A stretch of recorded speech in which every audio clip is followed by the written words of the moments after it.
رمضان کے مہینے میں غریب روزہ داروں کی مدد کے لیے جمعیت علماء نے بھی اپنا ہاتھ بڑھاتے ہوئے مستحق لوگوں میں راشن کٹ تقسیم کیے۔ رمضان کے مہینے کو ہمدردی اور غمخواری کا مہینہ بھی کہا جاتا ہے۔ روزے کے ذریعے مسلمانوں کو یہ بھی احساس دلایا جاتا ہے کہ کھانے پینے کے لیے جن کے پاس کچھ نہیں ہوتا وہ لوگ اپنی زندگی فاقہ کشی میں کیسے گزارتے ہیں۔ بھوک کے احساس کے ساتھ دوسروں کی مدد کا جذبہ رمضان کے ذریعے ہی پیدا ہوتا ہے اور اسی جذبے کے تحت ملی و سماجی تنظیمیں کام کر رہی ہے۔ اسی سلسلے میں جمعیت العلماء ارشد مدنی کی جانب سے ہر سال کی طرح اس مرتبہ بھی غریب روزہ داروں میں رمضان راشن کٹ تقسیم کی گئی۔ جمعیت العلماء کے مقامی ذمہ داران نے خدیم شہر کی کئی سلم بستیوں کا سروے کیا اور مستحق روزہ داروں کی فہرست بنا کر ان میں راشن کٹ تقسیم کی۔ اس کار خیر کو انجام دینے کے لیے جمعیت العلماء کے ذمہ داران نے اہل خیر حضرات سے مالی تعاون حاصل کیا۔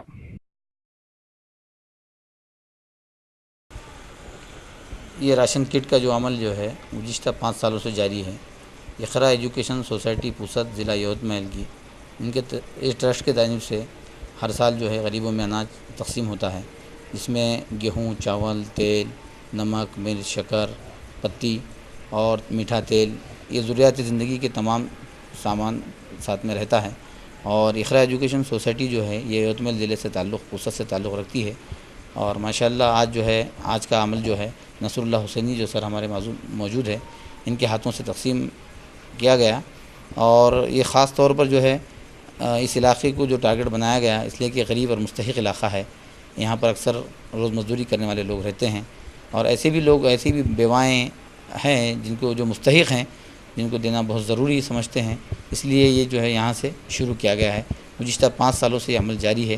الحمدللہ ہم اہل خیر حضرات سے مزید گزارش کرتے ہیں کہ ایسے پسماندہ علاقے، مستحق علاقوں کا خصوصی طور پر خیال رکھیں اور زیادہ سے زیادہ تعاون فرمائیں اور مستحق لوگوں تک اپنی زکوٰۃ پہنچے اور مستحق لوگ جو ہے محروم نہ ہو، یہ ہماری کوشش ہے۔ آج جو ہے 57 لوگوں میں کٹ تقسیم کی گئی ہے، بجٹ کی کمی کی وجہ سے، ورنہ 100 سے زائد ہمارے پاس درخواستیں یہاں پر آئی ہوئی ہے، اور اس علاقے میں ہر سال درخواستوں کا سلسلہ بڑھتا جا رہا ہے۔ لیکن اہل خیر حضرات سے ہم بار بار گزارش کرتے ہیں، انشاءاللہ ہم اس بارے میں آئندہ اس بارے کا خیال رکھیں گے، تمام جو خواتین جو رہ گئی ہیں ان کو بھی دینے کا پورا خیال رکھیں گے انشاءاللہ۔